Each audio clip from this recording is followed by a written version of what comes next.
It's crazy, right? Oh man, good times. You guys ready to keep this moving? Woo! Alright, we're a little more than halfway through. Got 3 left. Let's keep the energy up. Next 2 guys came from Pittsburgh to be here. Make some noise, make the next guy feel welcome. It's Jordan Lopez, Oliveira. Woo!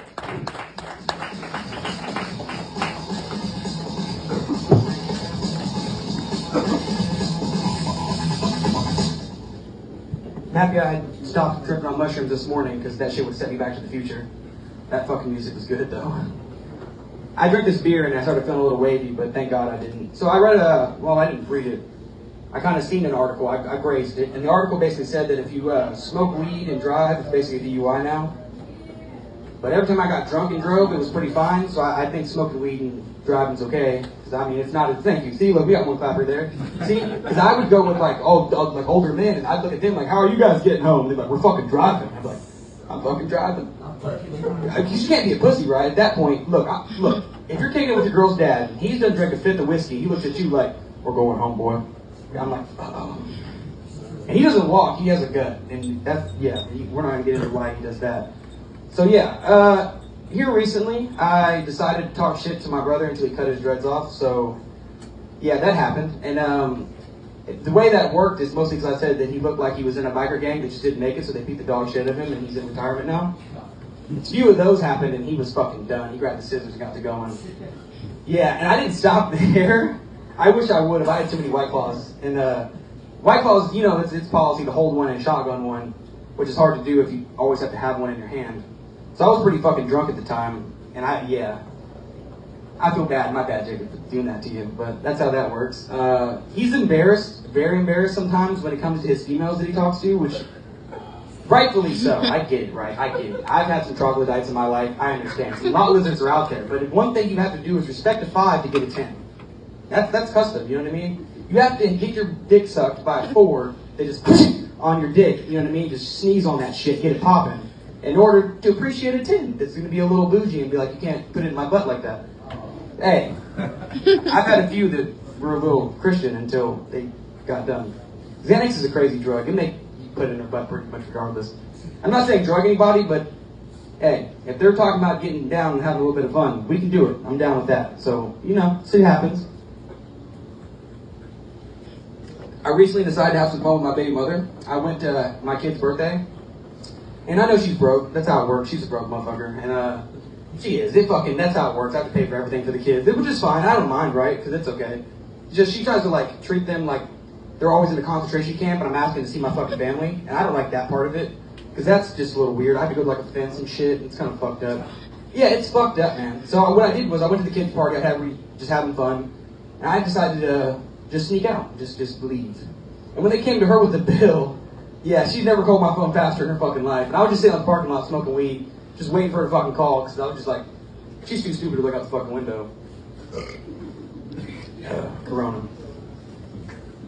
I didn't mean to do that.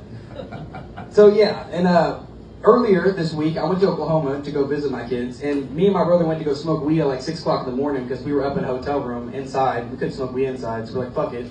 So we get into the car to go smoke said weed, and we're like, it's fucking cold. So we turn on the AC, and we thought it was the heater. It took us 35 fucking minutes to realize it was the cold air. And I mean, we're fucking, at this point, we're already smoking. We're like, fuck it, it's just going to be cold. So we're just going to figure it out. The car will heat up eventually. And I looked down to see it say low, and I was like, oh shit. We might have fucked up. We might have fucked up here. So I like to do this thing where with like salt and pepper shakers at like hotels and shit, you can put like a dime underneath it and smack the bottom of it and it'll go through it. So basically when you go to pick it up, it'll go everywhere. So we had nothing else to do for 3 days inside this hotel. So pretty much what we decided to do was that. And we pissed every single staff off there. Yeah, every kid that was in there got in trouble, and they just never decided to look at the grown people there that were laughing hysterically. And he had his dreads at the time, so we looked sus. We were the sketchy. We were 6 in the morning. We were the only ones in this bitch, just laughing, having a good time for no fucking reason. So I love the homeless, but the one thing I don't like about the homeless is how shitty their signs are. Not how shitty they're made, but I think if you're going to give you $5, you have to have some type of incentive for me. Because I know you're either going to smoke crack or go buy some alcohol or something. But if you are going to do that and you're truthful with me, I'll give you the $5. But you have to let me like kick you in the nuts, practice my roadhouse, something that entertains me. If you have a sign that says $5, kick me in the nuts, I'll fucking waste my check with you. I will cash my shit and be like, I'm gonna pay rent late this month. I gotta go to this homeless dude. His fucking sign is killer this week. I will sit there all day kicking that dude in the nuts. And he would get money. He would get money because I would tell my friends. And they would come too. Because they would be like, you're fucking lying. Because yeah, that's how that works. But we're just kicking some homeless dude in the fucking nuts, which is pretty fun when you think about it, right? Because he didn't have much to live for anyway. Fentanyl's a crazy drug, man. You can't feel too much. I've slapped the shit out of my brother off heroin. I'm pretty sure fentanyl's pretty close to that. Yeah, you don't really feel much. It's a pretty good thing for him, I guess. Not for me. It was kind of a sketchy time. So I decided to do a few things with my life since we're about to start this New Year's revolution shit. One, I'm going to quit kind of doing drugs pretty aggressively. I think I'm going to quit that shit. I think I'm just going to stick to like recreational shit like cocaine, weed, Xanax, and acid, mushrooms, clonidine, ketamine, Percocet, morphine.